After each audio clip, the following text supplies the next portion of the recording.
August is the month of 5 stars, or at least 5-star predictions. I'm aiming for the good scores, the good ratings this month. Only good vibes are coming into my life because it is Battleathon. I am co-hosting a competitive team-based readathon again.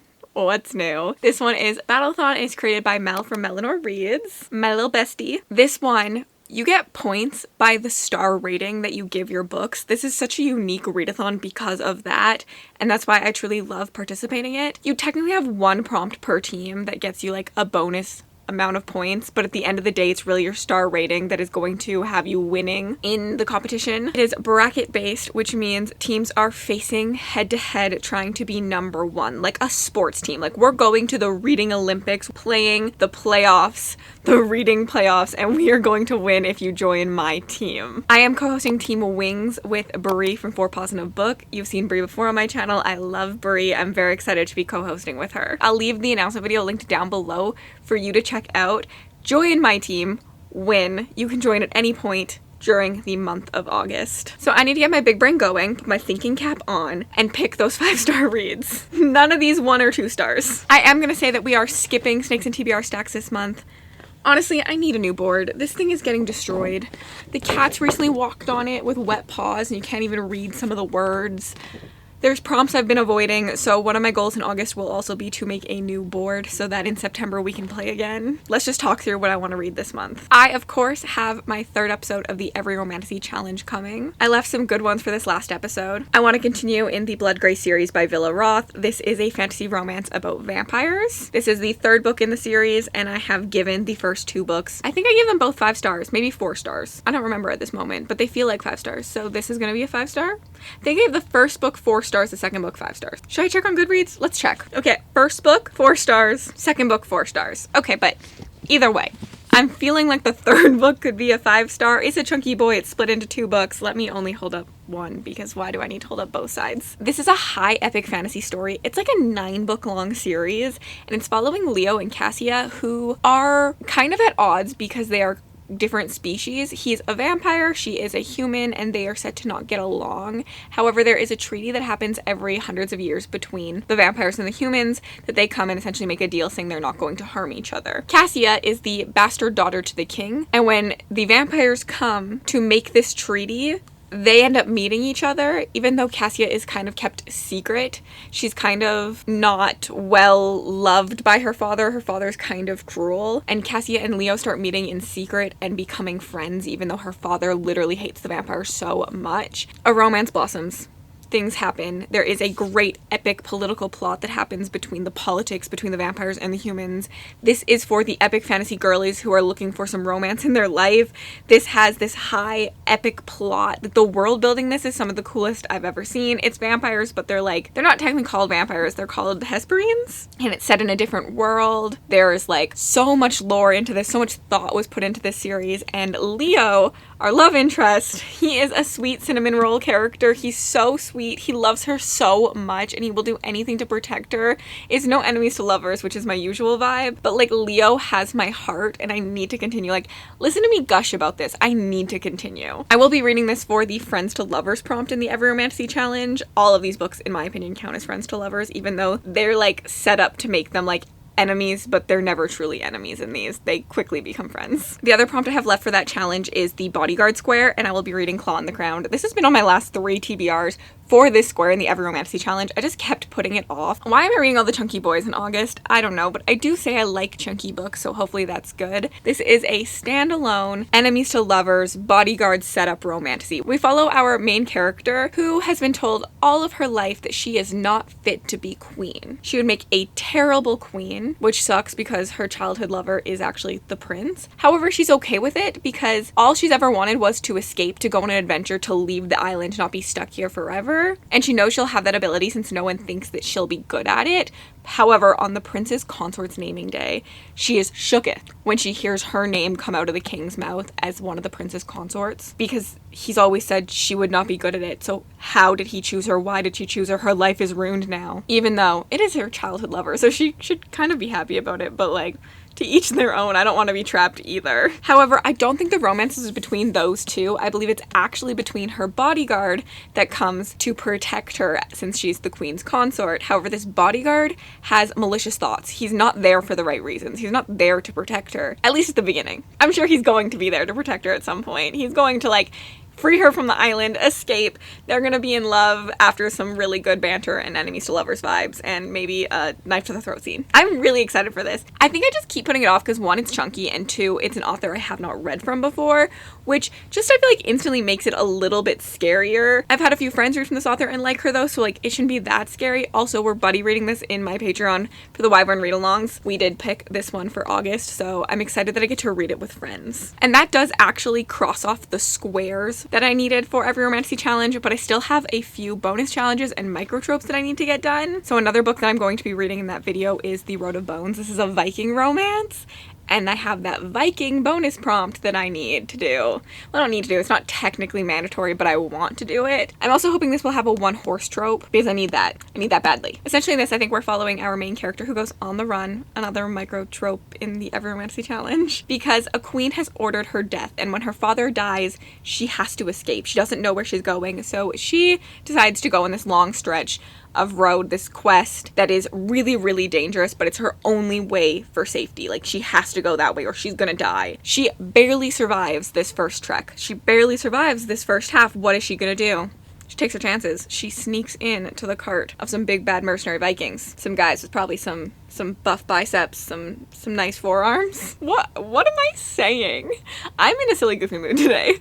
Of course she's caught, and she has to win over the leader of the Vikings. And I believe that we're gonna watch her win him over. We're gonna watch him swoon for her in this one. Will Scylla make it safely to Copa, or will she fall prey to the perils of the Road of Bones? There's also a book club that I'm co-hosting that this is the book for in August, so you can read it with me and talk about it in a live show, and I'm really excited. This is Melissa's book club, Under the Covers. Mel is also co-hosting this month and reading this with me. It's gonna be a lot of fun. I think we're gonna have some good thoughts on it. I'm hoping that I love this. It's different. I've been looking for things that aren't fae romantasies, and this is gonna be it. I believe in this, so definitely come read this in August with us and come to the book club live show. I did forget to mention that the bonus point for being on Team Wings is that we get an extra 10 points for every book that has a royalty word in the title. Claw on the Crown has crown in it, so I'll get points for that. But out of the three I've shown you, I think that's the only one currently that I personally would count, but the rule is always if you think it counts, count it. I'm already starting to look at what I'm putting on this TBR and realizing that I cannot be trusted by myself. There's so much I want to read in August. What is wrong with me? I have been putting this on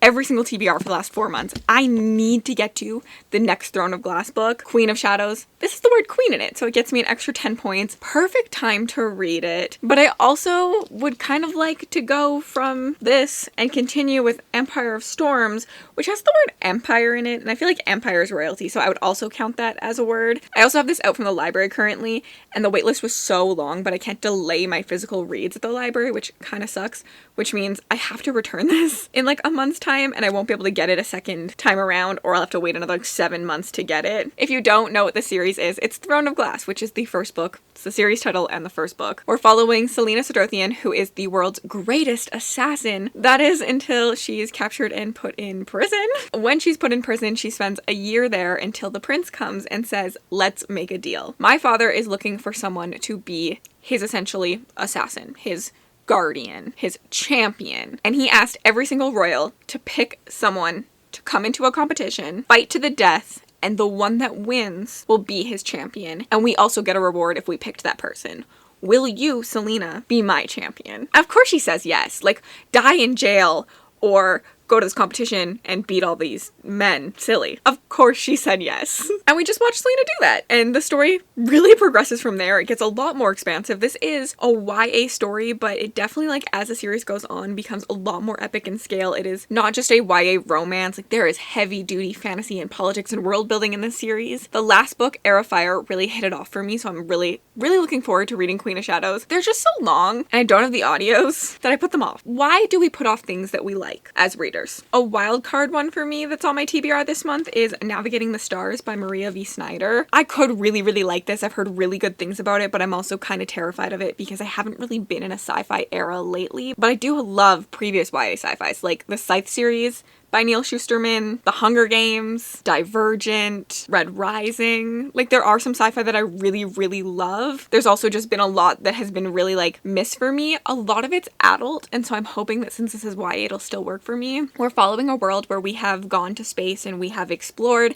We've actually found 21 planets that have these gigantic warriors on them. Another life form that have been dead and buried. However, we just made that 22, which means Lyra and her family, as the galaxy's leading experts in these warriors, is off to space to go to this planet and research these creatures. However, traveling in space means skipping time. I think they go into like a sleep state, I'm assuming. That's how all the sci-fi things do it. So she'll be going 50 years in the future, and Lyra feels like this is a disaster to her life. Where's her social life? She was going to school. What is she supposed to do now? So she fills her day illegally going on the social net. I would too. And the only person even close to her age on this planet is the security guy, who is constantly threatening to throw her in the brig for illegally surfing the net. But the planet goes silent. They stop being able to hear anything from anyone else, and they have a lot of bigger issues than Lyra illegally surfing the net. I think we're just gonna have to watch that happen. That was a terrible summary. I have not heard a lot of people read this, but the ones that I know I have on good authority that I could really like it. So I'm hopeful. And I feel like I need something different. Although I'm in my romancy era, my romancy binge, I do like to throw in a random book every once in a while. It's also for a secret video. Another way that I think is the best way to get 5 stars is to read sequels for me. I love a good binge. I love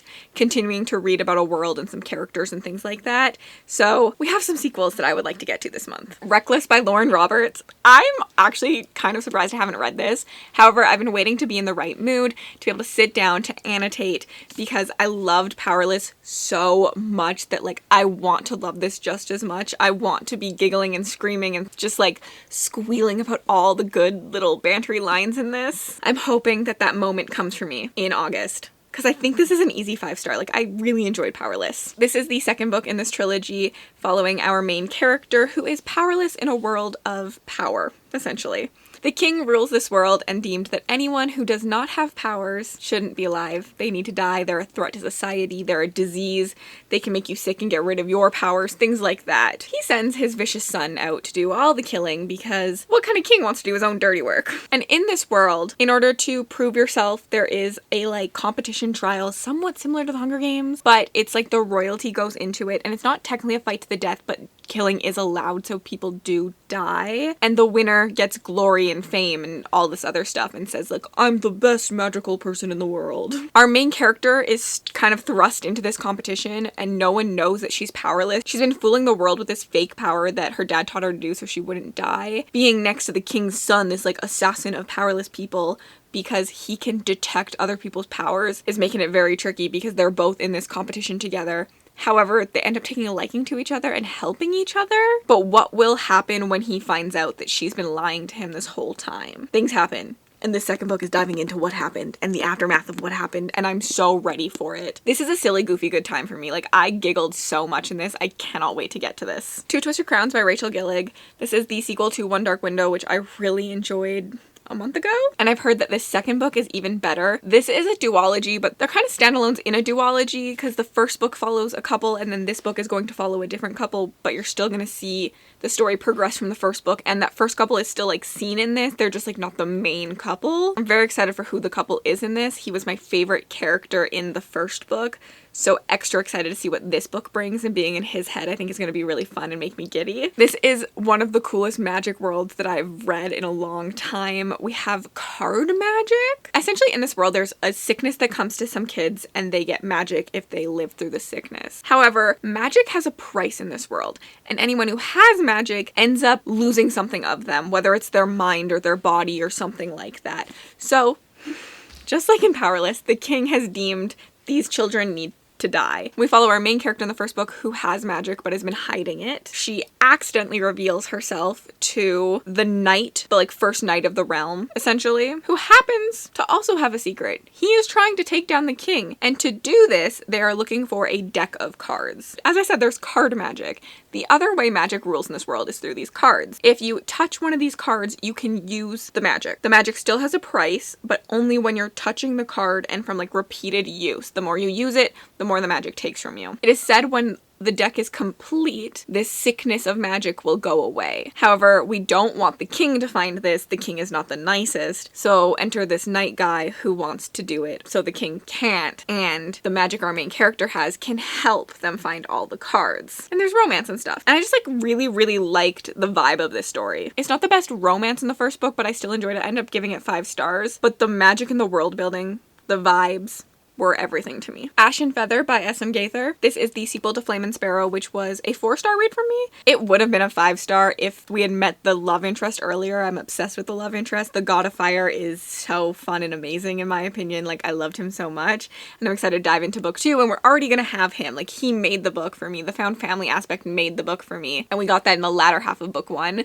So I'm hopeful that because we get that all the way in book 2, I'm gonna end up giving this one 5 stars. I need to get to it. This is the ending of a duology. I'm really loving fantasy romance duologies currently. They are everything to me. If you know more, especially ones that are like a larger series, but like duologies of like characters or something like that, like a couple duology and then a couple duology and then a couple duology that make up like a longer series. I'm living for that currently, but just duologies in general. So yeah, I need to read this. Flame and Sparrow follows our main characters who thought that the gods killed her sister. So she has been on a quest for revenge to kill them, to take them down, and she will do anything to do that, including making a pact with the God of Fire to get into his realm and take him down from the inside. However, once she does this, she realizes that not everything she has been told is correct and that she doesn't actually want to take him down, but it's too late. Plans have already been put into motion and she doesn't know how to fix it, how to save everyone. And we gotta watch her do that. I really enjoyed this first book and I'm really excited to dive back into this like meddling god series. I'm also really liking books that aren't just typical fae books, and so I like this one as well for that. I would also like to read The Mist Thief, which is the 3rd book in the Ever series. This is a standalone that comes after the duology that is the Ever King and the Ever Queen.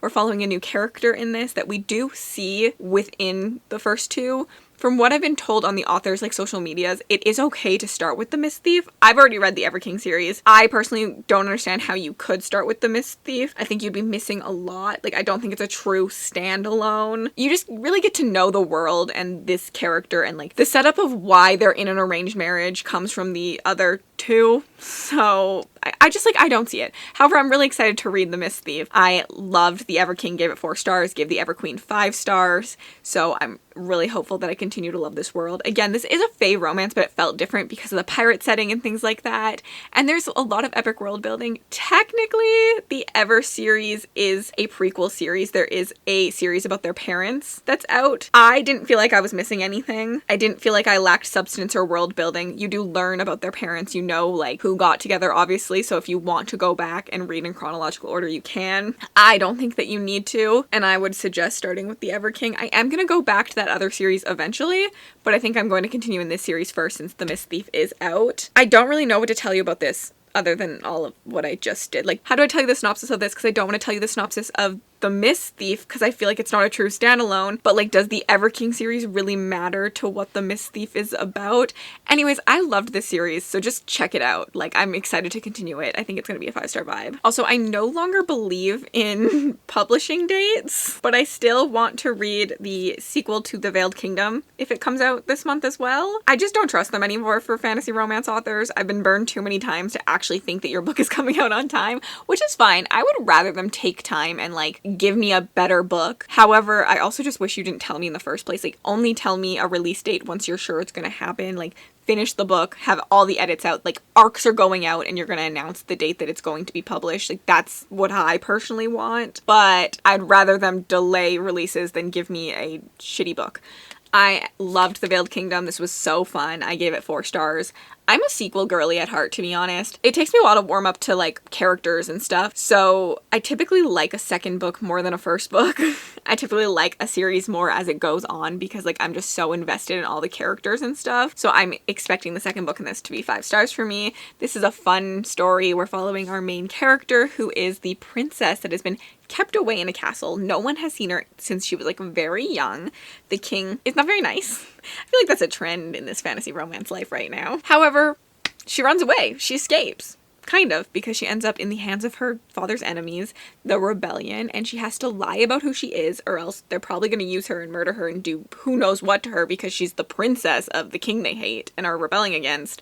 But she instead pretends she's not, and she joins them. But the son of the rebellion leader is catching on to her. He knows that something is up, but he's also really, really into her, and there's a bully romance that happens in this. Like, I loved the sex scenes in this. The smut scenes were so good. Dakra, he's not the nicest, but like, I personally am a fan of a bully romance. I don't think this leans too heavy into the bulliness outside of like the smut, but during the smut scenes, he's for sure controlling, but I'm okay with it. I told you I have a problem. The other last book that I'm putting on this TBR is Shadow and Storms by Helen Schuwer. This is the final book in the Legends of Thesmar series. As I said, I'm a sequel girly. I'm hoping I love this. I loved the rest of the series. Why wouldn't I like the final book? But also, what are the chances I get to all of these? And there's 2 books that I'm not showing you because they're secret for a video. I don't know what's wrong with me. Who lets me make TBRs? This follows a world where there is a prophecy that there's going to be a woman who wields a blade and the shadows will come. This is taken to mean the shadow race, the big bads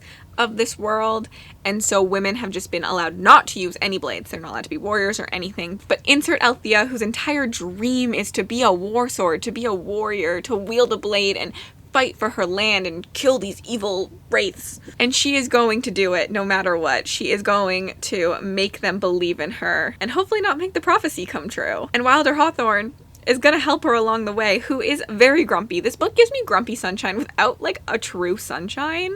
Like, Wilder's just so grumpy that like Althea looks like a sunshine compared to him, but she's really not. But like, I loved their interactions together. I thought they were a lot of fun, and I really liked the world building of some of this. The 3rd book ends on a huge cliffhanger. I think that Helen Schuwer is going to rip my heart out in this one, but I'm ready because I do know that she's writing another series currently in the same world. I'm loving that concept right now. I don't know why, I'm just loving it. We've met the characters already. I'm obsessed. Okay, that's it. Bye. That's the end of this TBR. It's getting out of hand.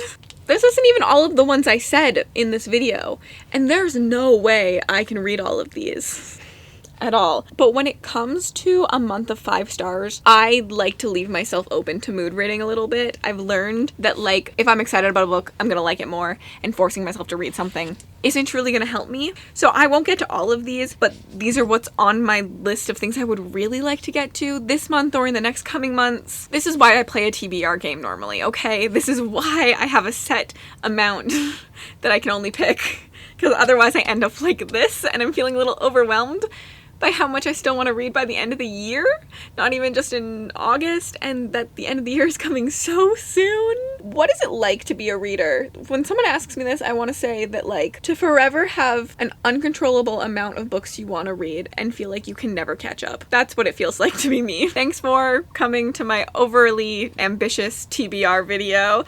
I'll leave Mel's video on the screen for you to check out so that you can come join the best team in August and win Battleathon. I would love to know what you're excited to read this month, what your 5-star prediction for the month is, or just a book you're excited for. And if you made it all the way to the end of this video and want to leave me an emoji just to say you were here, leave me a crown because royalty words.